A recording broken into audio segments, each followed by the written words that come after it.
దావీదు గారు తెలియజేసేట సందేశము, నా కాలగతులు నీ వశంలో ఉన్నది.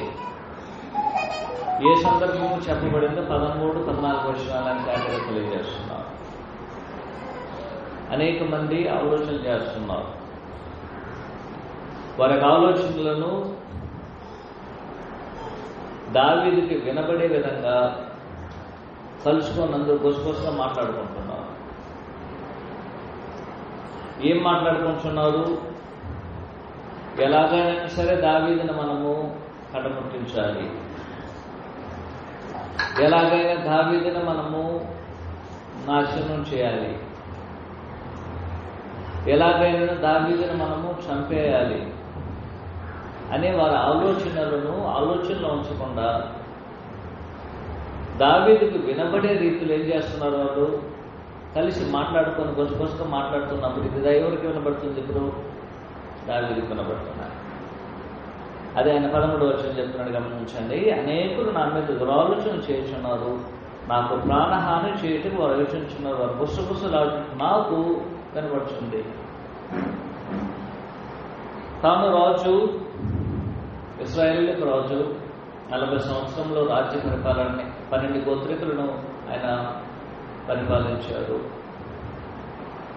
దేవుని వలన నియమించబడినటువంటి రాజు, అభిషేకించబడిన రాజు, 2 సార్లు అభిషేకించబడిన రాజు. ఎప్పుడో గొర్రెలు మేపుకున్నటువంటి దావీదుని దేవుడు రాజుగా హెచ్చించబడినటువంటి స్థితిలో ఒకవైపు ఆయనకి శత్రువులు ఆయన నాశనం చేయాలనుకోవడం, మరోవైపు సౌలు కుటుంబీకులు తనను హింసించాలనుకోవడం, మరోవైపు తన కుటుంబంలోనే తనకు సమస్యలకు విరోధంగా రావడం,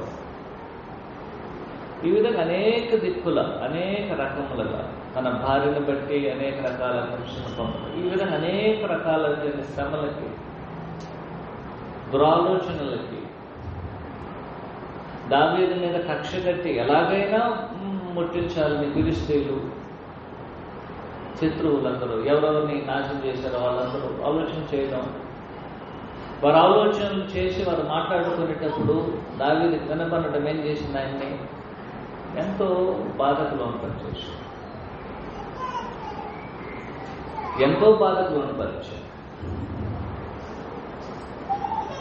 ఇంత బాధలో 14వ వచనంలో దావీదుకు ఉన్నటువంటి ఒకే ఒక నమ్మకం ఏమిటంటే, ఆయన 14వ వచనం తెలియజేస్తూ, యెహోవా నీ యందు నేను నమ్మికుంటున్నాను, నీవే నా దేవుడు, నేను నిన్ను అనుకుని ఉన్నా. ఇలాంటి శ్రమల్లో, ఇలాంటి కష్టాలలో, ఇలాంటి బాధలలో మహానుభావుడు, దేవుని హృదయానుసారుడైన దావీదు యొక్క ఒక నమ్మకాన్ని ఆలోచించారు. ఆ నమ్మకము ఎంత బలమైనది ఆలోచించారు. ఆ బలమైన ఆలోచన ఆయన ఎంతగా తన యొక్క కీర్తనలో పాడుతున్నాడు ఆలోచించారు. ఈ 14వ వచనాన్ని మనం ఆలోచన చేయడానికి ముందుగా ఆనాడు దావీదు అర్థం చేసుకున్నటువంటి మాటలను, ఆనాడు దావీదు గారు ఆలోచన చేసినటువంటి కొన్ని విషయాలను ఈనాడు క్రైస్తవులైనటువంటి మనము ఆలోచన చేస్తున్నామని మనకు ప్రశ్నార్థంగానే మిగులుతుంది. ఆయన కీర్తన ఆయన తెలియజేస్తున్నాడు, నేను నీ యందు నమ్మికుంటున్నా, నీ మీద నేను ఆధారపడి ఉన్నా, నిన్నే నమ్ముకొని ఉన్నా అని చెప్తున్నాడు. ఎందుకు నేను నమ్ముకొని ఉన్నాను? ఎందుకు దేవా నీ మీద నేను నమ్మికుంటున్నా, నిన్న అనుకొని ఉన్నాను అని చెప్తున్నాడు ఆయన.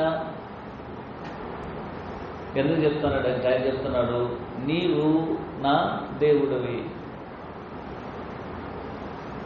ఎందుకు ఆయన మీద నమ్మికుంటున్నాడు? ఎందుకు ఆయన మీద నమ్మికున్నాడంటే, ఆనుకొని ఉన్నాడంటే ఆయన చెప్తున్నాడు, నీవు దేవుడు అని చెప్పలే ఆయన, నీవు దేవుడు అని చెప్పలా అని చెప్తున్నాడు, నీవు నా దేవుడివి. ఎంతగా దావీదు దేవుని గురించి ఆలోచన చేస్తున్నాడో మనం గుర్తించగలిగినప్పుడు ఈ ఆలోచన మన జీవితంలో ప్రాముఖ్యమైనదిగా నిలబడవలేదని ఈనాడు మనము దాన్ని చదవడం అనేది జరుగుతున్నది. 13వ వచనంలో కొన్ని విషయాలు మీరు ఆలోచించే చివరిలో ఒక మాట ఉపయోగించబడారు. నలు దిశల నాకు భీతి కలుగుతున్నది. 4 దశల నుంచి, అంటే 4 దిక్కుల నుంచి.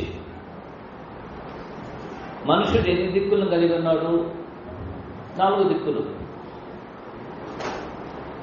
అవునా? మనకి ఎన్ని దిక్కులు తెలుసు? 4 దిక్కులని తెలుసు మనకి. దావీదు గారు చెప్తున్నారు, ఈ 4 దిక్కుల నుంచి ఏం కలుగుతుంది? భయం కలుగుతుంది. తన మీద శత్రువులు వస్తున్నారు, తను చంపాలనుకుంటున్నారు. ఒకవైపు ఫిలిష్తీయులు, మరోవైపు సౌలు కుటుంబము, మరోవైపు తన యొక్క కుటుంబీకులు, మరోవైపు ఇశ్రాయేలు కొంతమంది ఆయన మీద దురాలోచనలు చేస్తున్నారు. 4 దిక్కుల నుంచి. వాస్తవంగా దీన్ని మనం అర్థం చేసుకోగలిగినప్పుడు క్రైస్తవునికి 5వ దిక్కు ఉన్నదనే సత్యాన్ని నీవు నేను అర్థం చేసుకోవాలి అన్నాడు. దాన్ని దావీదు అర్థం చేసుకున్నాడు. మనకి ఎన్ని దిక్కులు ఉన్నాయి? 4. కానీ క్రైస్తవునికి 5వ దిక్కు ఉన్నది. దావీదు గారు తెలియజేస్తున్నట్టు గమనించాడు. దావీదు గారు తెలియజేసే ఆలోచన ఏమిటంటే, దావీదు గారి యొక్క పరిస్థితి ఎలాగుందంటే 4 వైపుల నుంచి ఏం చేసింది? ఇప్పుడు ఆయనకి అపాయం వచ్చేసాడు. ఇప్పుడు ఒక ఆలోచన మీరు చేయాలి. ఎక్కడైనా సరే ఒక దిక్కుల నుంచి మనకు అపాయం వచ్చిందనుకో, మనకు పారిపోవడానికి ఎన్ని దిక్కులు ఉన్నాయి? 3 దిక్కులు ఉన్నాయి. కరెక్టేనా? ఒక దిక్కు నుంచి నాకు అపాయం వచ్చింది, 3 దిక్కుల నుంచి ఏం చేయవచ్చు? నేను 3 దిక్కుల్లో ఎక్కడైనా పారిపోవచ్చు. 2 దిక్కుల్లో అపాయం వచ్చింది, నేను పారిపోవడానికి ఎన్ని దిక్కులు ఉన్నాయి? తప్పించుకోవడానికి మరో 2 దిక్కులు ఉన్నాయి. ఇప్పుడు గమనించాలి, 3 దిక్కులు నాకు అపాయం వచ్చేసింది, పారిపోవడానికి ఎన్ని దిక్కులు ఉన్నాయి? నాకు ఒకటే ఉంది. కానీ ఇప్పుడు దావీదు గారు చెప్తున్నారు, నాకు 4 దిక్కుల నుంచి అపాయం వస్తుంది, ఏ దిక్కులో పారిపోవాలి అని చెప్తున్నాడు.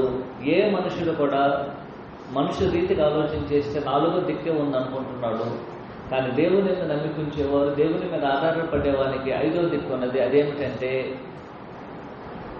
ఆ దిక్కు భూమి మీద 4 దిక్కులు కాదు, 5వ దిక్కు తన యొక్క దిక్కును ఏం చేస్తాడు? పరలోకం వైపు చూస్తాడు. ఆ దిక్కు అనేది పరలోకము. అలాగూ చూసేటువంటి వాడే నిజమైన క్రైస్తవుడు. దేవుడు దావీదుకి 3 దిక్కుల నుంచి అపాయం ఇచ్చి ఒక దిక్కులో తప్పించుకోవడానికి అవకాశం ఏర్పాటు చేసి ఉండవచ్చు. ఇలా 2 దిక్కులు ఏర్పాటు చేసి 2 దిక్కులు ఏదైనా ఒక దిక్కులో పారిపోవని చెప్పి ఉండవచ్చు. ఆ విధంగా చేయాలి, తప్పించి ఉండవచ్చు. దావీదుకి ఏం చేశాడు? 4 దిక్కుల నుంచి అపాయం తీసుకొచ్చి ఏ దిక్కు మీద ఆధారపడి ఉన్నాడు అని చెప్తున్నాడు. 14 వచనం ఇప్పుడు మనం ఆలోచించే. ఇప్పుడు ఆయన చెప్తున్నాడు, 5వ దిక్కు ఏమిటంటే, నీ మీద నేను ఆధారపడి ఉన్నాను, నీ మీద నమ్మికుంటున్నాను, నీవే నాకు ఆధారభూతుడివి, నీవు నా యొక్క దేవుడివి. 5వ దిక్కు నువ్వు ఉన్నావనే సంగతిని నేను మర్చిపోలేదు. 5వ దిక్కును ఏం చేస్తున్నాను? నేను నా కన్నులు ఎత్తుచున్నాను. నాకు సహాయం ఎక్కడి నుంచి వచ్చును? 5వ దిక్కు నుంచి వస్తుంది అనే సత్యాన్ని ప్రతి క్రైస్తవుడు అర్థం చేసుకున్నట్లయితే,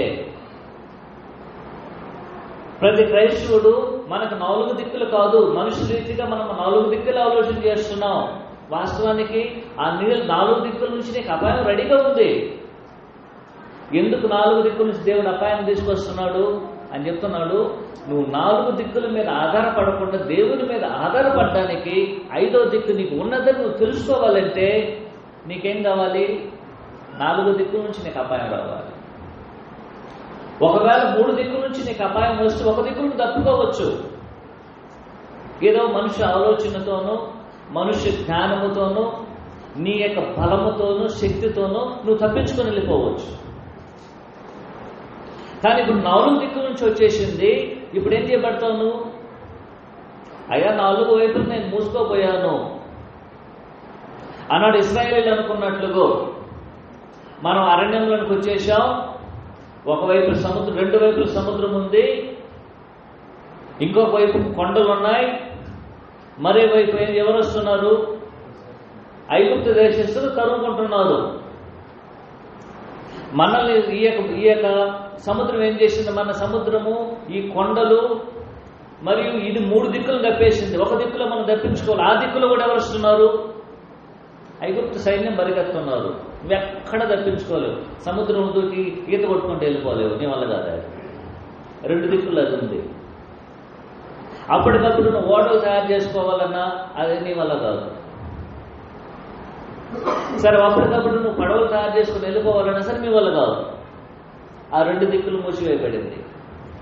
మరో దిక్కులో కొండలు ఉన్నాయి. ఆ కొండలు నువ్వు ఎక్కలేవు. సరే, ఒకే దిక్కు ఉంది. ఆ దిక్కే దిక్కు ఐగుప్తు దేశం వైపు ఉన్నటువంటి దిక్కు. అక్కడ తప్పించుకున్నామంటే వీళ్ళు చంపాలనేసి ఐగుప్తు సైన్యంతో కలిసి ఏం చేస్తాడు ఆయన? వీళ్ళు చంపాలని రథాలు, 600 రథాలతో పరిగెత్తుకొని వాళ్ళకి ఎదురుకు వస్తున్నారు.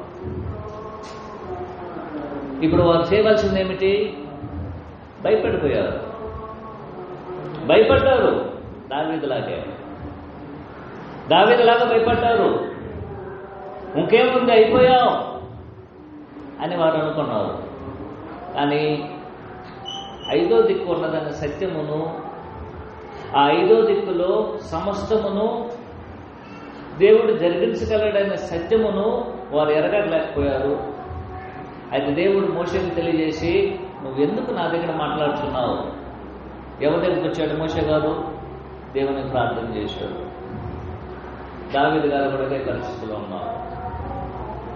మనుషునికి 4 దిక్కుల నుంచి సమస్య రావచ్చు. కానీ తప్పించబడ్డానికి క్రైస్తవునికి పరలోకము మరో దిక్కు ఉన్నది. ఆ వైపు నువ్వు తల ఎత్తినట్లయితే, ఆ వైపు నువ్వు చేతులు ఎత్తినట్లయితే, ఆ పరలోకం వైపు నీకు మోకాళ్ళు ఉన్నట్లయితే, 4 దిక్కుల నుంచి నువ్వు సమస్య వచ్చినా సరే దేవుడు ఏం చేయగలడు? నిన్ను రక్షించడానికి ఆయన సిద్ధంగా ఉన్నాడు. ఆయన రక్షించడానికి ఆయన నిన్ను సిద్ధంగా ఉన్నాడు. నిన్ను కాపాడడానికి ఆయన సిద్ధంగా ఉన్నాడు. నిన్ను బలపరచడానికి ఆయన సిద్ధంగా ఉన్నాడు. కాబట్టి ఆనాడు ఇశ్రాయేలీయులకు సంభవించినటువంటి అదే సంఘటన దావీదు జీవితంలో జరిగింది. దావీదు జీవితంలో జరిగినటువంటి అదే సమస్య ప్రభువైన యేసుక్రీస్తు వారి జీవితంలో కూడా జరిగింది.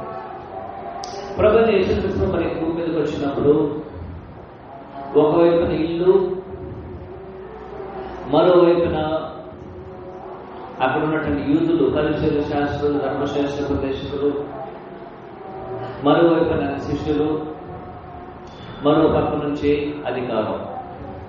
4 దిక్కులు చేశారు. సైన్యంలో ఒకవైపు, శిష్యులు ఒకవైపు, తన కుటుంబము, పరిచయ శాస్త్రులు. 4 దిక్కులు చేంజ్ చేశారు ఆయన్ని. అని చేస్తున్నారు. అందువలన ఆయన ఏం చేశాడు? ఈ 4 దిక్కులు ఇంపార్టెంట్. ఈ 4 దిక్కుల నుంచి నాకు సమస్య వచ్చినా సరే నేనేం చేయాలి? నేను 5వ దిక్కు పరలోకము నేను ప్రార్థన చేయాలని అన్నాడు. శిష్యులకి ప్రార్థన ఆయన వారికి నేర్పించాడు. ఎక్కడి నుంచి నాకు సహాయం వస్తుంది? పరలోకం నుంచి, దేవుడి నుంచి నాకు సహాయం వస్తుంది. కాబట్టి ఈనాడు క్రైస్తవులు అర్థం చేసుకోవాల్సినటువంటి వాస్తవం ఏమిటంటే, ఒకవేళ మన జీవితంలో 4 దిక్కుల్లో మన సమస్యలు వచ్చినా మనం ఏం చేయకూడదు? భయపడాల్సిన అవసరత లేదు. భయపడాల్సిన అవసరత లేదు. దిగుడు పడవలసినటువంటి ఆవశ్యకత లేదు. మనం బెదిరిపోవాల్సిన అవసరం లేదు. 4 దిక్కుల నుంచి నాకు భీతి కలిగినను దావీదు గారు చెప్తున్నాడు, నాకు 5వ దిక్కు ఉంది. ఆ 5వ దిక్కు మీద ఆధారపడేటువంటి వాడు నిజమైన క్రైస్తవుడు. అందువల్ల దావీదు యొక్క పరిస్థితి ఎలా ఉందో ఒకసారి మీరు ఆలోచన చేయండి. అందువల్ల ఇప్పుడు 14వ వచనంలో ఏం తెలియజేస్తున్నారంటే, 14వ వచనంలో యెహోవా నీ యందు నమ్మికుంటున్నాను, నీవే నా దేవుడు అని నేను నిన్ను ఆనుకొని ఉన్నాను. ఎంత మంచి మాటలు ఆలోచించాను. కాబట్టి ఏ సందర్భంలో ఏ కీర్తన రాయబడుతున్నదో మీరు అందరూ ఆలోచించాల్సినటువంటి ఆవశ్యకత ఉన్నది.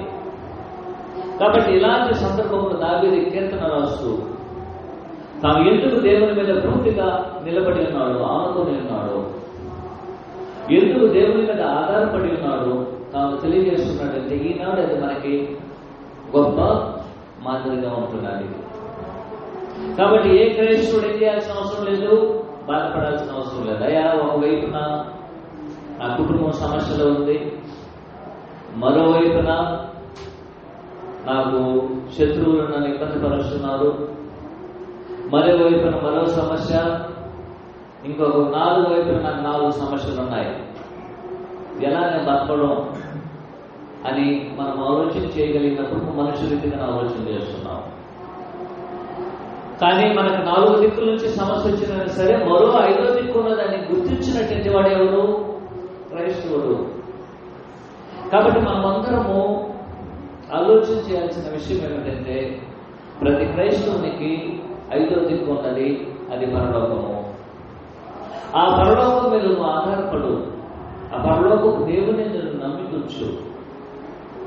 నీకు 4 దిక్కుల నుంచి సమస్యలు వచ్చినా, కష్టములు వచ్చినా, బాధలు వచ్చినా, వ్యాధి వచ్చినా, నీ కుటుంబంలో సమాధానం లేకపోయినా, నీ జీవితంలో ఏది జరిగినా సరే వాటన్నిటి నుంచి మనం కాపాడటానికి మనకు పైన ఉన్నటువంటి పరలోకమున్న దేవుడు మనకున్నాడు. ఆయన మీద నమ్ముకో, ఆయన మీద ఆధారపడు అని దావీదు ఆనాడు కీర్తనలు ఏం చేస్తున్నాడు మనకి ఈనాడు తెలియజేస్తున్నాడు. కానీ అనేక సందర్భాల్లో మనం ఏం చేస్తున్నాము? దేవుని మీద ఆధారపడం, మనుషుల మీద ఆధారపడతాం. ఉదాహరణకి నాకు ఏదైనా కష్టం వచ్చిందనుకో, డబ్బులు కావాలి, 10,000 రూపాయలు కావాలి, మన చేతిలో ఉండదు. ఒకవేళ ఉన్నా సరే ఏదో కొద్దిగా మన చేతిలో ఉంటుంది. వెంటనే 10,000 రూపాయలు ఏం చేస్తాం? మనం మన ఇంట్లో ఉన్న వారిని వెతుకుతాం. అంత దొరకలేదా? మన దగ్గర లేదు, సరే. తర్వాత ఏం చేస్తాం? మన రక్త సంబంధాలు అడుగుతాం, వాళ్ళ దగ్గర లేదంటారు. మళ్ళీ స్నేహితులు అడుగుతాం, అక్కడ లేదంటారు. మనకు తెలిసినటువంటి సహోదరులు అడుగుతాం, వాళ్ళ దగ్గర ఉండకపోవచ్చు. ఈ విధంగా మనకు తెలిసిన వాళ్ళందరిని అడుగుతాం, ఎక్కడ దొరకదు. ఇప్పుడు మోకాళ్ళని దేవునికి ఏం చేస్తాం? ప్రార్థన చేస్తాం. కానీ ఆయన చెప్తున్నాడు, నీకు ఏది అవసరమో ఆయన దగ్గరికి రా మొదట. నాకు ఏది అవసరమో మొదట నేను ఎవరి దగ్గరికి రావాలి? ఎవరి దగ్గర రావాల్సిన అవసరం ఉంది? మొదట దేవుని దగ్గరికి రావాలి.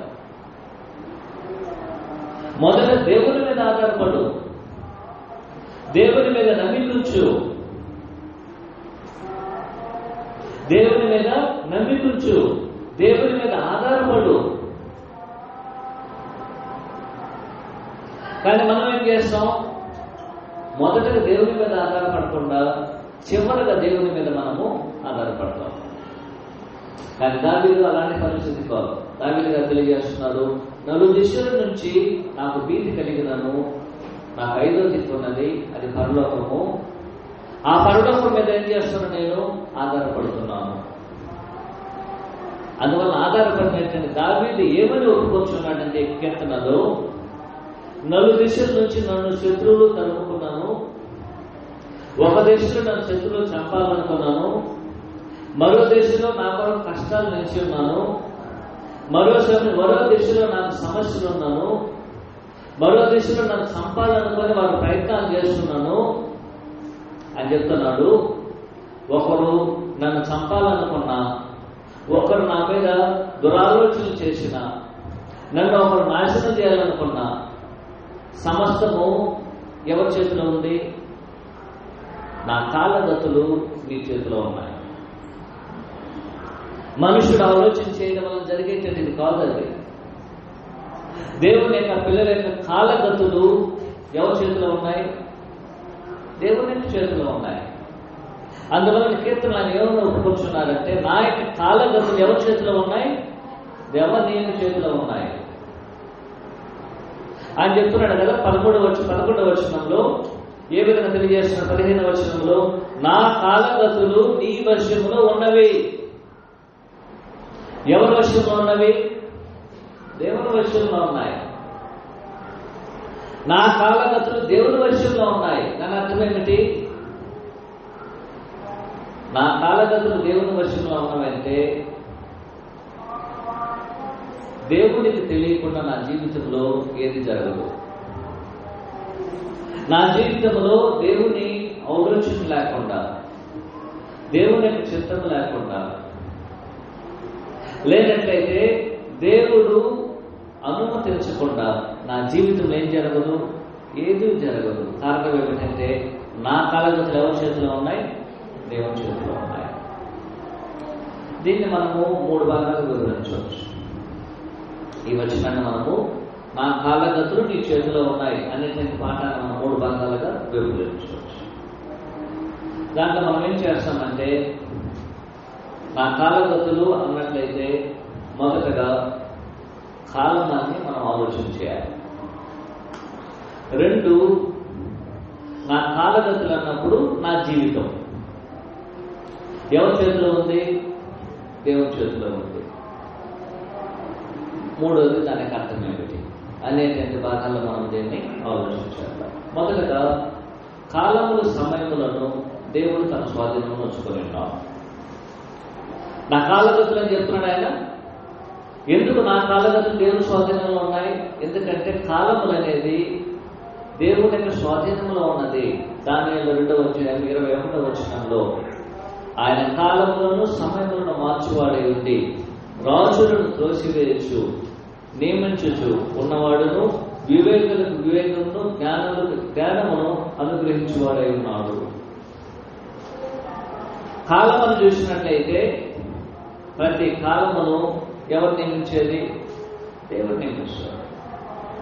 ప్రతి కాలం అనేది దేవుని చిత్తానుసారంగా జరుగుతుంది. కాలములను సమయములను ఆయన మార్చువాడై ఉన్నాడు.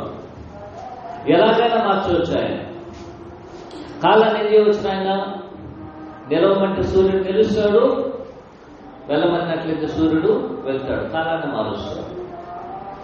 ప్రతి ఒక్క కాలమును, వాటి యొక్క పరిస్థితులన్నిటినీ దేవుడు ఏం చేస్తున్నాడు? మారుస్తాడు. అది దేవుని చేతిలో మాత్రమే ఉన్నది, మనుషుల యొక్క చేతిలో లేదు. కాలాన్ని ఏం చేస్తాడు ఆయన? ఆయన కాలములను సమయములను ఏం చేస్తాడు ఆయన? మార్చువాడే ఉన్నాడు. కొందరు చెప్పవచ్చు అది ప్రకృతికి విరుద్ధం కదా అని చెప్తున్నాడు. ప్రకృతికి విరుద్ధమైన, ప్రకృతికి సహజమైన సరే దేనినైనా సరే ఏం చేయగలడు ఆయన? మార్చగలడు. ఎందుకంటే ఆయన సృష్టికర్త. కాలమును నియమించేది ఆయనే, కాలమును మార్చువాడు కూడా ఆయనే. ఈ సత్యాన్ని ఎవరు అర్థం చేసుకున్నారు అన్నాడు? దావీదు గారు అర్థం చేసుకున్నారు. కొన్ని కాలంలో ఏం చేస్తాడు? మారుస్తాడు. కొన్ని కాలాలు ఆయన మార్చడు. కానీ ప్రతిదాన్ని ఏం చేస్తున్నాడు? దేవుడు తన స్వాధీనంలో ఉంచుకున్నాడు. నాకు భూమి మీద యేసుక్రీస్తు వచ్చినప్పుడు కాలములను సమయములు నా చేతులు లేదనేసి ప్రభు యేసుక్రీస్తు చెప్పారు. భూమి మీద ఉన్నప్పుడు యేసుక్రీస్తు ప్రభువాన్ని ఎక్కడ అక్కడ ఎప్పుడు వస్తుందని వాళ్ళు అడిగినప్పుడు వాళ్ళు చెప్తున్నారు, ఆ సమయం కాలం అనేది నాకు తెలియదు. ఎందుకని? అది తండ్రి యొక్క స్వాధీనంలో ఉన్నది. కాబట్టి తండ్రి ఏం చేస్తున్నాడు? కాలములను సమయములను మార్చువాడే ఉన్నాడు. 2వది, దావీదు గారు వచ్చి కాలములు దేవుని స్వాధీనంలో ఉన్నదని చెప్పలేదు. దానియేలు గారు కాలముల సమయం దేవుని స్వాధీనంలో చెప్తున్నారు.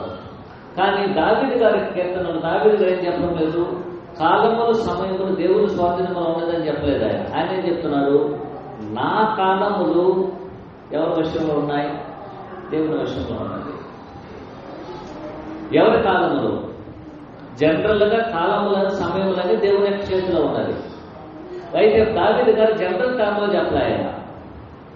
ఆయన చెప్తున్నాడు, నా కాలగతులు ఎవరి చేతిలో ఉన్నది? నీ చేతిలో ఉన్నది. నా కాలగతులు నీ చేతిలో ఉన్నాయి.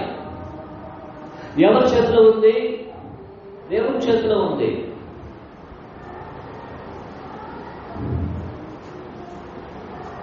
అని ఎవరు ఒప్పుకొంచున్నారు? దావీదు కూడా ఒప్పుకొంచున్నారు. దేవుని పిల్లల యొక్క కాలగతులన్నీ దేవుని యొక్క స్వాధీనంలో ఉంటున్నది. దానికి అర్థం ఏమిటి? నేను ఎప్పుడు పుట్టాలన్నా అది ఆయన స్వాధీనంలో ఉన్నది. నేను ఎప్పుడు మరణించాలన్నా ఎవరి స్వాధీనంలో ఉంది? ఆయన స్వాధీనంలో ఉన్నది. ఎప్పుడు నాకు శ్రమ రావాలని, ఎప్పుడు నాకు శ్రమ రాకూడదు, ఎప్పుడు నాకు జ్ఞానం కావాలని, ఎప్పుడు జ్ఞానం రాకూడదు, ఎప్పుడు నాకు అధికారం కావాలి, ఎప్పుడు నాకు అధికారం అవసరం, ప్రతిదీ దేవుని యొక్క పిల్లల యొక్క కాలములన్నింటినీ, పరిస్థితులన్నింటినీ దేవుడు ఏం చేస్తున్నాడు? తన స్వాధీనంలో ఉంచుకొని ఉన్నాడు అని ఎవరు ఒప్పుకొంచున్నారు? దీన్ని దావీదు గారు ఒప్పుకొంచున్నారు. కాబట్టి శత్రువులు ఎన్నో అనుకోవచ్చు, జనులు అనేక రకాలుగా ఆలోచన చేయవచ్చు. నేను చంపేస్తాను, అతన్ని రాజ్యం నుంచి తీసేస్తాడని దావీదు గురించి అనేక రకాలుగా మాట్లాడవచ్చు. ఆయన దావీదుగా చెప్తున్నారు, మీరు ఎన్ని మాట్లాడుకున్నా, ఎన్ని చేసినా సరే అది జరుగుతుందా? జరగదు. కారణం ఏమిటంటే నా కాలగతులు, నా జీవితము ఎవరి చేతిలో ఉంది? దేవుని చేతిలో ఉన్నది. ఎంతమంది ఆ విధంగా మనం ఒప్పుకోగలుగుతున్నాం? ఆలోచించే. నా జీవితము దేవుని చేతిలో ఉన్నది. నా జీవితం ఎవరి చేతిలో ఉంది? దేవుని చేతిలో ఉంది. మన చేతిలో లేదు. మనము అనేక రకాలుగా అనుకుంటున్నాం, మన యొక్క చేతిలో మన జీవితం ఉంది అనుకుంటున్నాం. మనం ఏది చేసినా సరే మనం కాలాలను మార్చుకోవచ్చు అనుకుంటున్నాం. మనం ఏమనుకుంటున్నాం? సమస్యను ఏం చేయవచ్చు, నేను నాకు అనుకూలంగా నేను మార్చుకోగలను అనుకుంటున్నాం. అనేక మంది మారు మనసు విషయం కూడా ఏమనుకుంటున్నారు? ఒక కాలం వస్తుంది, అప్పుడు నేను ముసలివారు అయిపోతాను, అప్పుడు నేను మారు మనసు పొందుతానని కాలాన్ని గురించి ముందుగానే ప్రొటెక్ట్ చేస్తున్నాం. మనం రక్షణ పొందేటట్టు వాళ్ళు ఏం చేస్తున్నారు? దానికన్నా ఒక కాలం ఉంది, ఆ కాలం తీసుకుంటున్నాం అనుకుంటున్నాం. కానీ దేవుడు చెప్తున్నాడు, ప్రతి మనుషుని యొక్క కాల వశములు ఎవరి చేతిలో ఉన్నాయి? దేవుని చేతిలో ఉన్నది. ఎప్పుడు నిన్ను తీసేస్తాడో, ఎప్పుడు నీకు ఏం జరుగుతుందో ఎవరి చేతిలో ఉంది? దేవుని చేతిలో ఉంది. అందువల్ల ఆయన ఏం చెప్తున్నాడు? దావీదు గారు, నా కాలగతులు ఎవరి చేతిలో ఉన్నాయి? నీ యొక్క చేతిలో ఉన్నాయి. అంటే దాని అర్థం ఏమిటంటే, నా కాలగతులు దేవుని చేతిలో ఉన్నదంటే దాని అర్థం ఏమిటంటే, ఒకటి, నా కాలగతులు నా చేతిలో లేదు. నా కాలగతులు దేవుని చేతిలో ఉన్నాయనుకోవాలి. నా కాలగతులు ఎవరి చేతిలో ఉన్నాయి? దేవుని చేతిలో ఉంది. అట్లయితే నా కాలగతి నా చేతిలో ఉందా? లేదంటున్నాడు ఆయన. నా కాలగతి నా చేతిలో లేదు. ఎవరి చేతిలో ఉంది? అయితే దేవుని చేతిలో ఉంది. నా కాలగతి దేవుని చేతిలో ఉన్నట్లయితే నా కాలగతులు నా యొక్క చేతిలో లేదని ఆయన తెలియజేస్తున్నారు. మనుషుడు దీన్ని అర్థం చేసుకోవాలి. ఆయన చెప్పేటట్టు ఆలోచన మీరు గుర్తించాలి. నా కాలగతులు నీ వశంలో ఉన్నవి అన్నట్లయితే నా కాలగతులు ఎవరి వశంలో లేదు? నా చేతిలో లేదు, నా వశములో లేదు.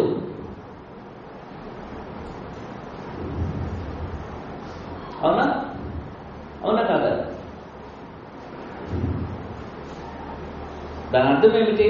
నా కాలగతులు నీ వశములో ఉన్నదని దావీదుగా చెప్పినట్లయితే దాని అర్థం ఏమిటంటే, నా కాలగతులు అంటే నా యొక్క జీవితం నీ చేతిలో ఉన్నది. నాకు గురించినటువంటి కాలము, నా యొక్క సమయం అనేది నీ చేతిలో ఉన్నది అన్నట్లయితే దావీదు గారు ఏం చెప్తున్నారు? నా కాలగతులు నా చేతిలో లేదు తండ్రి. ఉదాహరణకు ఆలోచించే, పోయిన సంవత్సరము ప్రారంభంలో అనేకమైన ప్లాన్లు చేసి ఉంటాం. ఒకటి కాదు, రెండు కాదు, మిద్దెలు కట్టేయాలి, మేడలు కట్టేయాలి, కోట్లు సంపాదించాలి, అనేకమైన ప్లాన్లు చేసి ఉంటాం. ఒక ప్లాన్ కాదు, రెండు మూడు ఎన్నో చేసి ఉంటాం, లెక్కలేని ప్లాన్లు. ఇక్కడ వెళ్ళి దీన్ని ఇన్వెస్ట్మెంట్ చేద్దాం, ఇక్కడ వెళ్ళి దాన్ని ఆలోచన చేద్దాం. ఎన్ని ప్లాన్ చేశాం మనం? ఎన్నో చేశాం. పోయిన సంవత్సరం నేను చెప్పేది, పోయిన సంవత్సరం కాదు, ఒక 2 సంవత్సరాలు 2002లో ఆలోచన చేద్దాం. 2002లో 2020లో ఎన్ని ప్లాన్లు మనుషులు చేశారు? ఎన్నో చేశారు. ఎన్నో చేశారు, ఒకటి కాదు రెండు కాదు, అనేకమైనవి చేశారు. కరోనా వచ్చింది, ఏమని చెప్పింది? నువ్వు ఎన్నైనా ఆలోచన చేసుకో, ఎన్నైనా నువ్వు ప్లాన్ చేయి, నీ కాలగతులు నీ చేతిలో లేదు సుమా. నువ్వు ఎన్నైనా ప్లాన్ చేయి. ఈ మధ్య నేను 2వ బిల్డింగ్ కట్టేస్తాం అనుకున్నాం, 3వ బిల్డింగ్ కట్టేస్తాం అనుకున్నాం. అనేక మంది ఏం చేశారు? అనేకమైన ఆలోచన చేశారు.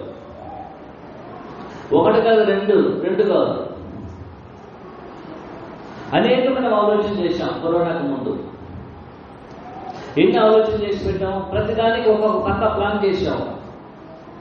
ఒక్కొక్క దానికి మనం ఈ విధంగా చేయాలని పక్కాగా ఆలోచన చేశాం. నేను ఇలా చేయాలి, అది చేయాలి, ఇది చేయాలి, నా కుటుంబానికి నేను ఈ విధంగా మేలు చేయాలి, అది చేయాలి, ఎన్నో ఆలోచన చేశాం. కానీ దేవుడు చెప్తున్నాడు, నువ్వు ఎన్ని ఆలోచన చేసినా, నువ్వు ఎన్ని రకాలుగా నువ్వు ప్రయత్నాలు చేసినా, ఒకటి నువ్వు జ్ఞాపకం చేసుకో. ఏమిటంటే నీ కాలగతులు ఎవరి చేతులు లేదు, నీ చేతులు లేదు, మన చేతులు లేదు. అదేవిధంగా 2022 వచ్చేసింది. ఈ సంవత్సరం ప్రారంభంలో మనం ఏం చేస్తున్నాం? ఇంకా అనేకమైన ప్లాన్లు చేశాం, ఎన్నో ప్లాన్లు చేశాం, ఎన్నో వాటిని చేయాలనుకున్నాం 21లో. కానీ మనం చేసినవన్నీ జరిగిందా? 10% కూడా జరిగి ఉండదు. తర్వాత ఏం చేశాం? సరే ఆ సంవత్సరం పోయింది, ఈ సంవత్సరం చూసుకున్నాం అనుకుంటాం. ఈ సంవత్సరంలో 10 ప్లాన్ చేస్తాం, ఈ సంవత్సరం కూడా జరగదు. సరే వచ్చే సంవత్సరం చూసుకుందాం అనుకుంటాం. మనం ఎన్ని ప్లాన్లు చేసినా, ఎన్ని ఆలోచన చేసినా, నువ్వు ఎన్ని చేసినా సరే దేవుడు చెప్తున్నాడు, నీ కాలగతులు నీ చేతిలో లేదు కాబట్టి నువ్వేమనుకున్నా జరగదు. ఎవరు అనుకోవాలి? నీ కాలగతులు దేవుడి చేతిలో ఉన్నది కాబట్టి దేవుడు తన చిత్త ప్రకారం సంవత్సరం జరిపిస్తాడు. కాబట్టి దావీదు యొక్క ఆలోచన దైవికమైనటువంటిది. ఈ దైవికమైనటువంటి ఆలోచనను బట్టి ప్రతి మనుషుడు ఈనాడు హెచ్చరించబడినట్లయితే అతడు ఒప్పుకోవాల్సినటువంటి వాస్తవం ఏమిటంటే, నా కాలగతులు ఎవరి చేతిలో లేదు, నా చేతిలో లేదు. నా కాలగతులు నా చేతిలో లేదు. నా చేతిలో లేదన్నట్లయితే ఎవరి చేతిలో ఉంది? అది దేవుడి చేతిలో ఉంది. దావీదు చెప్తున్నాడు, నేను రాజుగా ఉండాలన్నా, దిగిపోవాలన్నా, నేను గొర్రెలు మేపాలన్నా, సింహాసనం మీద కూర్చోవాలన్నా అది నా చేతిలో లేదు. ఎందుకంటే నా కాలగతులు నీ చేతిలో ఉన్నాయి కాబట్టి అది ఎవరి చేతిలో లేదు, నా చేతిలో లేదు. అనేక సందర్భాల్లో ఈ సంవత్సరంలో అనేకమైన ప్లాన్ చేశాం. ఉదాహరణకి మీ ప్లాన్లు అన్నింటిని ఒకసారి మీరు నమోదు చేసుకోవాలి. ఈ సంవత్సరం తర్వాత చివరిలో చూడండి, ఎన్నింటిని మనం కంప్లీట్ చేసామా? సగం వరకు సగానికి జరగదు. మళ్ళీ ఏం చేస్తాము? ఇంకో సంవత్సరం వరకు ఎదురు చూస్తాము. ఈ విధంగా మనుషులు ఏం చేస్తున్నాడు? ప్రతి సంవత్సరం ప్లాన్ చేస్తాడు, అది జరగకపోయేసరికి ఇంకొక సంవత్సరం వరకు ఎదురు చూస్తున్నాడు. దీన్ని బట్టి ఏం తెలియజేస్తున్నాడంటే దేవుడు, మనుషుడా, నీ కాలగతులు ఎవరి చేతిలో లేదు. నువ్వు చేసే పనులు, నువ్వు జీవించేటువంటి జీవితము, నువ్వు ఏం చేయాలనుకుంటున్నావు, నువ్వేం ఆలోచన చేస్తున్నావు, నువ్వు ఎన్ని చేసినా, ఎన్ని పంచీలు కొట్టినా, ఎన్ని రకాలుగా నువ్వు ఆలోచన చేసినా, ఎన్ని రకాలుగా నువ్వు ఎక్కడికక్కడ దూకినా సరే ఎక్కడికి పోవు, అక్కడే ఉన్నావు. కారణం ఏమిటంటే దేవుడు చెప్తున్నాడు, నీ కాలగతులు నా చేతిలో ఉన్నాయి, అందువలన ఎవరి చేతిలో లేదు, నీ చేతిలో లేదు అనే విశ్వాసము దావీదుకు ఆనాడే కలిగిందంటే, దేవుడు ఆ దినమందు దావీదు నా హృదయానుసారుడని పలకడము ఎంతో మెచ్చుకోదగినటువంటి విషయం. కాబట్టి ఆయన ఏం చెప్తున్నాడు? నా కాలగతులు ఎవరి చేతిలో ఉన్నాయి? ఎవరి చేతిలో ఉన్నది? దేవుడి చేతిలో ఉన్నది. అది వల్ల 2వ పాయింట్లో నా కాలగతులు ఎవరి చేతిలో లేదు, నా చేతిలో లేదు. 3వ పాయింట్ ఏమిటంటే, నా కాలగతులు దేవుని చేతిలో ఉన్నది కాబట్టి నా కాలగతులు ఇతరుల చేతిలో కూడా లేదు. ఎవరి చేతిలో కూడా లేదు, ఇతరుల చేతిలో కూడా లేదు.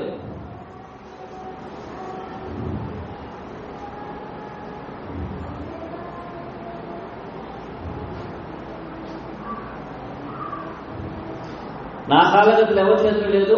ఒకటి నా చేతిలో లేదు, రెండోది వచ్చి ఇతరుల చేతిలో కూడా లేదు. మనం ఆలోచన చేస్తాం ఇతరుల చేతిలో ఏదైనా ఉందే అనుకునేసి, వాళ్ళ చేతిలో కూడా అది లేదు. నేను ఏమవ్వాలి ఏమనేసి మీరు నా గురించి నిర్ణయించలేరు, నేను మిమ్మల్ని గురించి నిర్ణయించలేదు. ఎందుకంటే కారణం ఏమిటంటే మన కాలగతులన్నీ ఎవరికి చేతిలో ఉన్నాయి? దేవుని యొక్క చేతిలో ఉన్నది.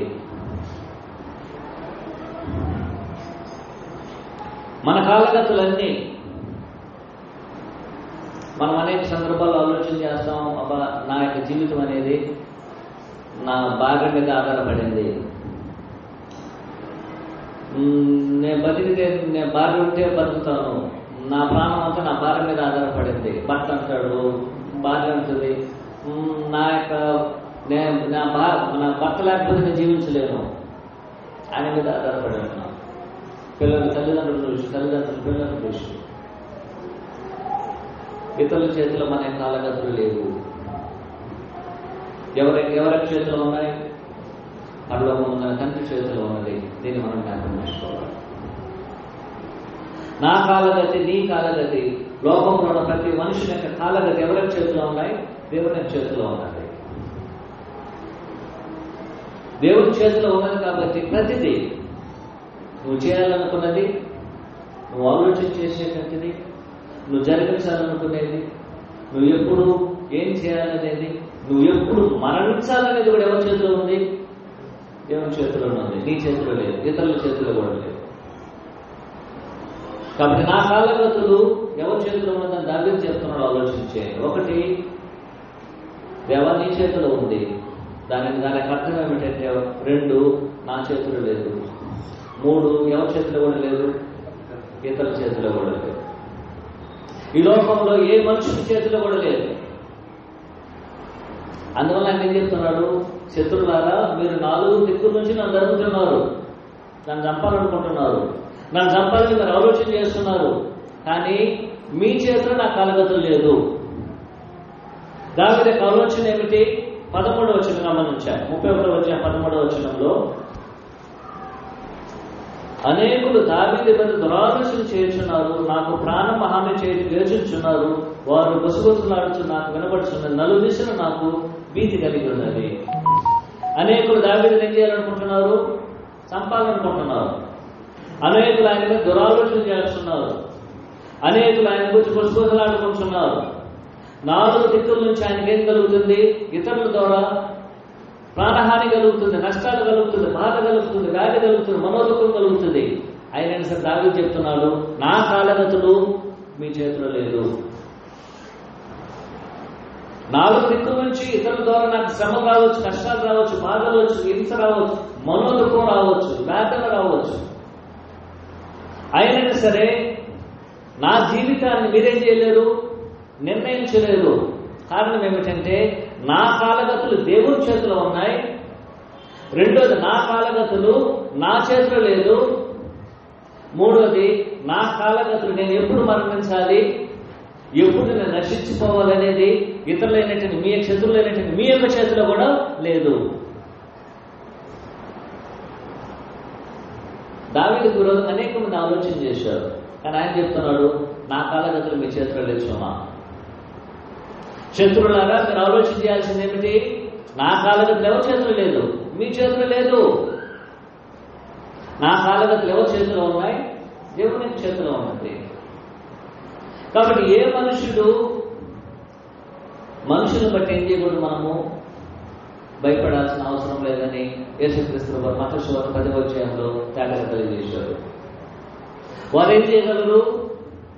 మనుషులకు మీరు భయపడకూడదు, ఎందుకంటే మీ యొక్క కాలగతులు ఇతరుల యొక్క చేతులు లేదు. 2 పిచ్చుకలు ఉండొచ్చును, ఆ పిచ్చుకలు ఒకటి చంపబడవాలి. ఎవరికి చిత్తం కావాలి? దేవునికి చిత్తం కావాలి. అందువలన పిచ్చుకల కంటే శ్రేష్ఠులైన మీరు ఏం చేయాలి? మీరు మీ కాలగతులు ఇతరుల చేతులు లేదు కాబట్టి, మీ కాలగతులు దేవుని చేతిలో ఉన్నది కాబట్టి మీరేం చేయాల్సిన అవసరం లేదు, భయపడకూడదు. కాబట్టి నా కాలగతులు ఎవరి చేతిలో ఉన్నది? దేవుని చేతిలో ఉన్నది. అందువలన అది నా చేతిలో లేదు, శత్రువుల యొక్క చేతిలో లేదు. 4వ పాయింట్ ఏమిటంటే, నా కాలగతులు దేవుని చేతిలో ఉన్నదని మనం అనుకున్నట్టయితే, ఏదో నా కాలగతుల్లో కొద్దిగా మాత్రమే దేవుని చేతిలో ఉన్నదని మనం ఆలోచన చేయకూడదు. నా కాలగతులు ఎవరి చేతిలో ఉన్నాయి? దేవుని చేతిలో ఉన్నది. అవునా కదా? అయితే దేవుని చేతులు నా కాలగతులు ఉన్నాయి కాబట్టి మనం ఏం ఆలోచన చేయకూడదు? నా కాలగతులన్నిటిలో ఏదో కొద్దిగా మాత్రమే దేవుడు నా కాలగతుల్ని చూస్తున్నాడని మనం ఏం చేయకూడదు? ఆలోచన చేయకూడదు.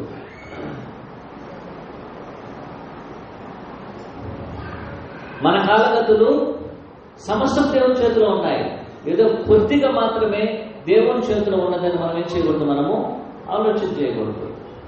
ఉదాహరణకి ఇక్కడి నుంచి మనము అడవి ప్రాంతానికి వెళ్తాం.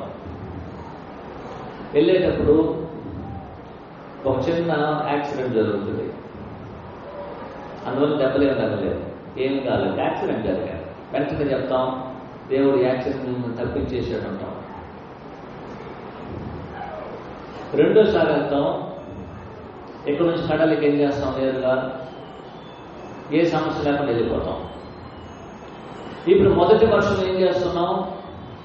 యాక్సిడెంట్ నుంచి నేను తప్పించినందుకు మనం ఏమంటున్నామంటే నా కాలగతులు దేవుని చేతిలో ఉందంటున్నాం.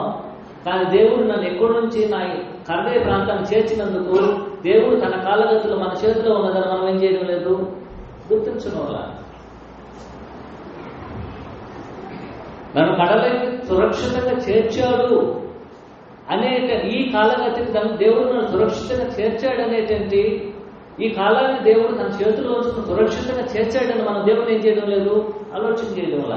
కానీ నేను వెళ్ళేటప్పుడు చిన్న యాక్సిడెంట్ జరిగింది, ఏం దెబ్బలు జరగలేదు, అప్పుడు ప్రార్థన చేస్తాం, తండ్రి నన్ను ఈ యాక్సిడెంట్ నుంచి కాపాడామంటున్నాం. కారణం ఏమిటి? మనం ఏమనుకుంటున్నామంటే మన జీవితంలో కొన్ని కాలగతులు మాత్రమే దేవుని చేతిలో ఉన్నదని మనం ఆలోచన చేస్తున్నాం. అది పొరపాటు. నా కాలగతులు నీ చేతిలో ఉన్నదన్నట్లయితే అది మంచి జరిగినా చెడు జరిగినా నా జీవితంలో ఏది జరిగినా సరే నా కాలగతులు ఎవరి చేతిలో ఉన్నాయి? దేవుని చేతిలో ఉన్నది. మనం ఆలోచన చేయాల్సినటువంటి విషయం అది, ఆలోచన అది. దావీదు గారు దీన్ని ముందుగా గుర్తించారు. మనం ఈనాడు దాన్ని గుర్తించకపోయినట్లయితే మనం ఎంత పొరపడుతున్నామో ఆలోచన చేయాలి. మనం ఎంత పొరపడుతున్నామో ఒకసారి మీరు ఆలోచన చేయవలసినటువంటి ఆవశ్యకత అనేది ఉంటున్నది.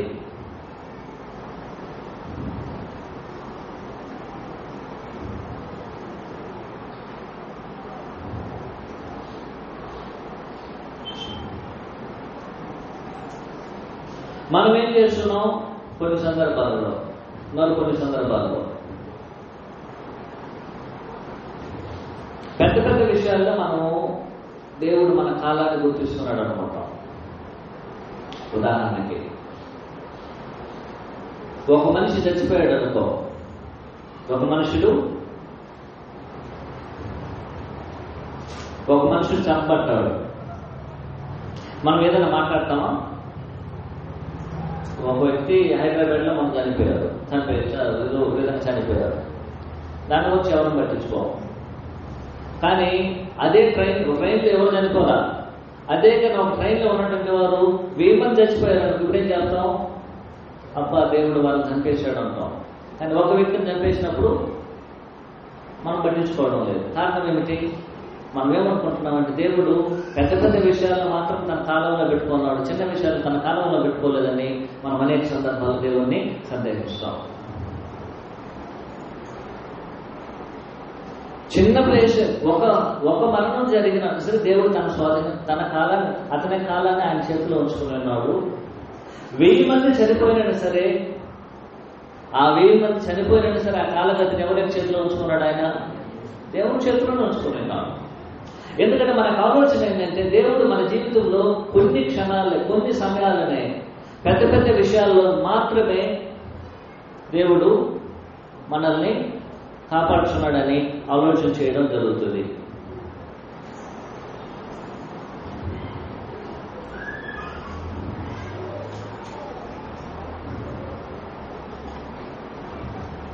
కొన్ని సందర్భాల్లో ఏం చేస్తామంటే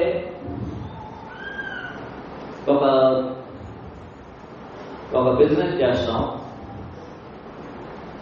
బిజినెస్ చేసినప్పుడు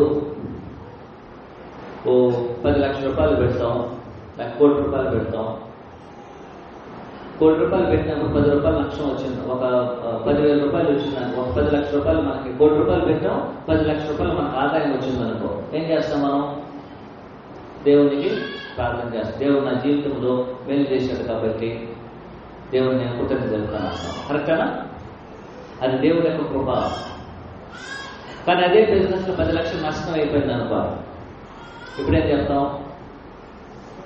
చెప్తాం ఏదో నేను బ్యాడ్గా ప్లాన్ చేశాను బ్రదర్ అంటాం. కానీ దేవుడు చెప్తున్నాడు, నీకు కృప వచ్చినా నష్టం వచ్చినా అది దేవుని యొక్క వశంలో ఉన్నదని మనమందరం ఏం చేయాలి? ఆలోచన చేయాలి. నా కాలగతులు నీ చేతిలో ఉన్నదంటే దానికి అర్థం ఏమిటి? నా కాలగతులు నీ చేతిలో ఉన్నదన్నట్లయితే అది చిన్నదైనా సరే, పెద్దదైనా సరే, మంచిదైనా చెడుదైనా సరే, నా జీవితంలో ఏది జరిగినా సరే ఎవరి వశంలో ఉన్నది? దేవుని వశంలో ఉన్నది. కాబట్టి నా జీవితంలో కొద్ది కాలం మాత్రమే, కొంత మాత్రమే, కొన్ని కాలంలో మాత్రమే దేవుని చేతిలో ఉన్నదని మనం ఆలోచన చేయడము పొరపాటని మనము తెలుసుకోవాల్సినటువంటి ఆవశ్యకత అనేది ఉంటున్నది. వాస్తవమేనా? మనం ఆవిధంగా ఆలోచన చేస్తామా? ఐదోది, నా కాలగతులు దేవుని చేతిలో ఉన్నదని దానికి అర్థం ఏమిటంటే నా చుట్టూ ఉన్నటువంటి పరిస్థితులన్నీ దేవుని యొక్క వశంలో ఉన్నది. నా చుట్టూ ఉన్నటువంటి పరిస్థితులన్నీ కూడా దేవుని యొక్క చేతిలో ఉన్నది.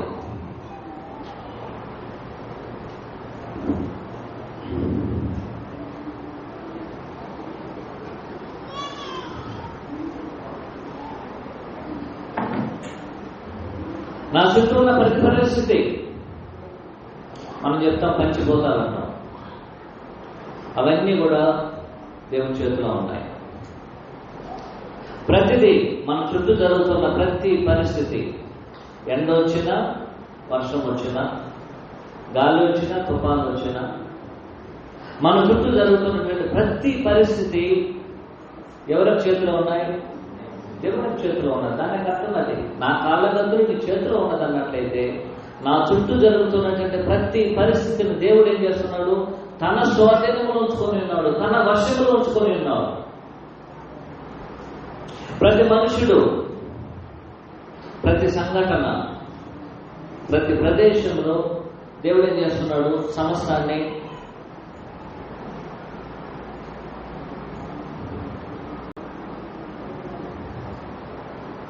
తన శోధనలో ఉంచుకుంటున్నాడు. మనం ఏమనుకుంటున్నామంటే ఏదైనా మన జీవితంలో జరిగిందనుకో, ఉదాహరణకి సడన్ గా మనకి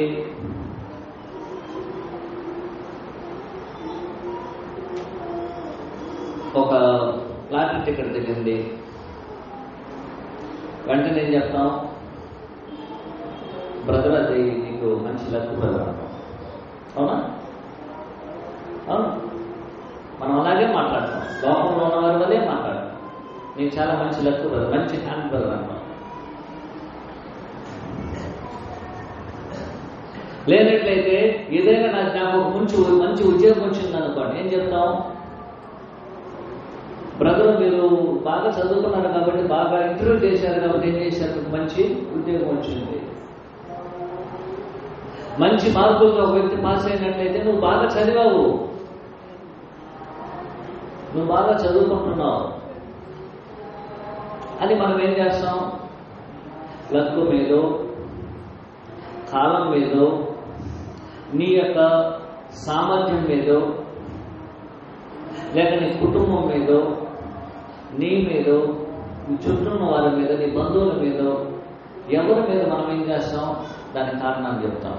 కానీ ఇక్కడ దావీదు చెప్తున్నాడు, దేవుని యొక్క చేతిలో, నా కాలములో దేవుని చేతిలో ఉన్నది అన్నట్లయితే నా చుట్టూ జరుగుతున్న ప్రతిదీ ఎవరి చేతిలో ఉన్నది? దేవుని చేతిలో ఉన్నది. ప్రతిదీ.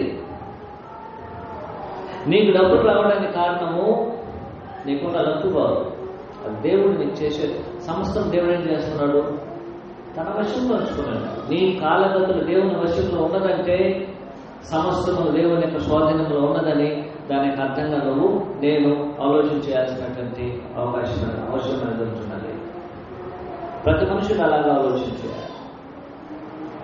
ప్రతి ఒక్కరు మనం ఏం చేయాలి? అలాగనే ఆలోచన చేయాలి. అనేక సందర్భాలు మనం ఆలోచన చేయడం లేదు. అనేక సందర్భాలు మనం ఏం చేయడం లేదు? లోకస్తుల వల్ల ఆలోచన చేస్తాం. లోకస్తుల వల్ల మనము ఆలోచన చేస్తాం. లోకస్తుల వల్ల ఇతరుల ద్వారా మనము మాట్లాడబడతాం. కానీ దావీదుకి అలాంటి ఆలోచన లేదు.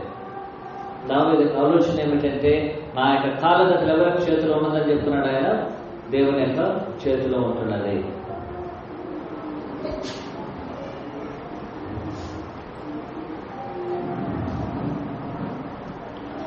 మూడో పాయింట్లో, నా కాలగతులు దేవుని చేతిలో ఉన్నదంటే ఎందుకు ఉన్నదో ఆలోచన చేయాలి.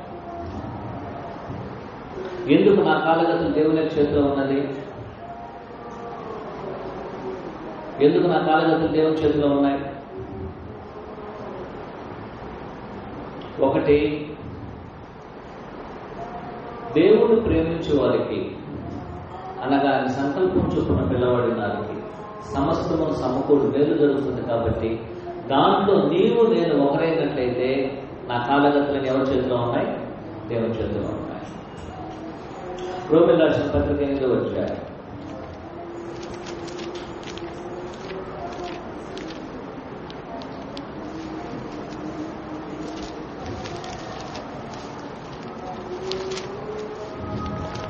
రోమిల్ రాసిన పత్రిక 8వ అధ్యాయము 28వ వచనం. దేవుని ప్రేమించే వారికి, అనగా ఆయన సంకల్పం చొప్పున పిలువబడిన వారికి మేలు కలిగి సమస్తము సమకూడి మేలు జరగడం.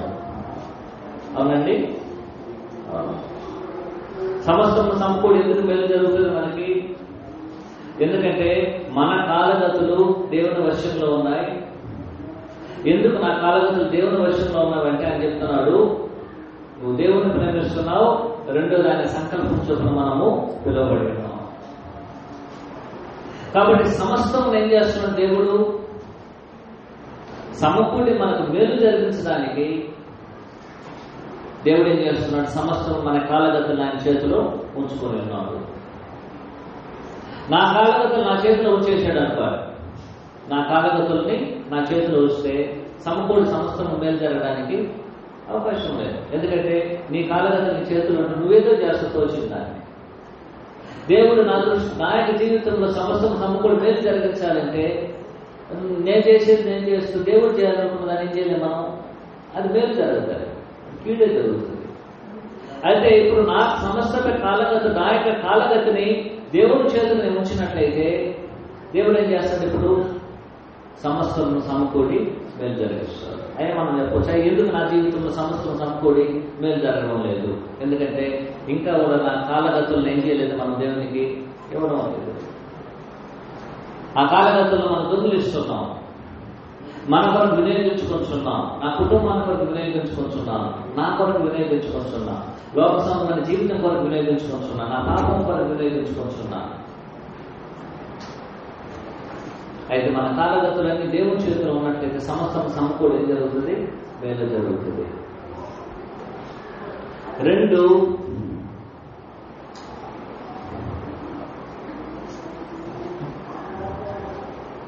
మనమందరము యేసుక్రీస్తు వారిలో ఉన్నాం కాబట్టి మన యొక్క కాలగతులు ఎవరి చేతిలో ఉన్నాయి? దేవుని చేతిలో ఉన్నాయి.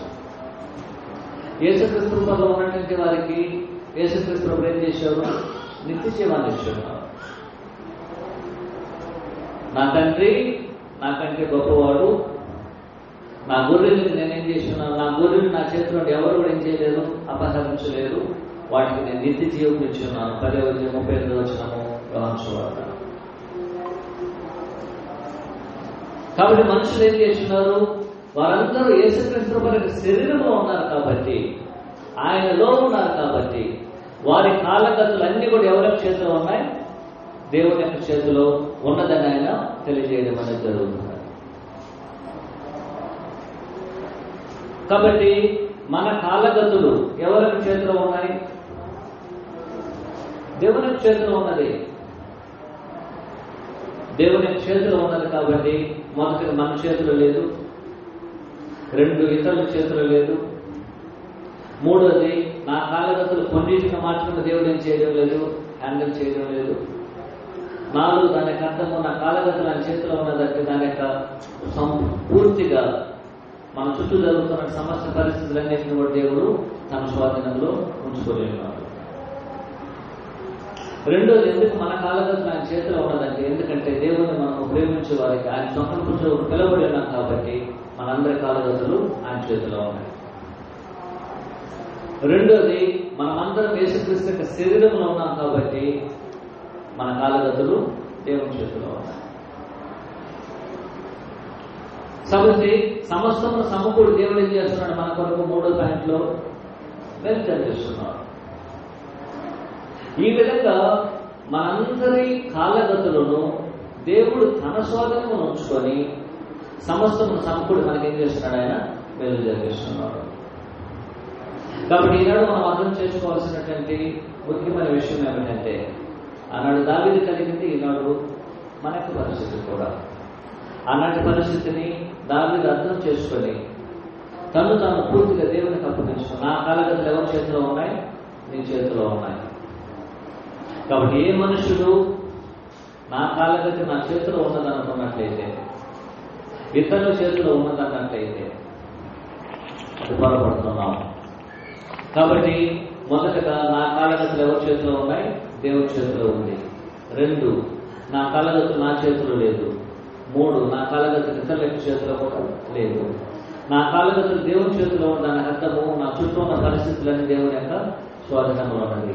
5 నా కాలగతులు దేవుని చేతిలో ఉన్నదంటే దానికి అర్థం ఏమిటంటే కొన్ని సమయంలో మాత్రం కాకుండా నా కాలగతులు అన్ని దేవుని యొక్క స్వాధీనంలో ఉన్నాయి.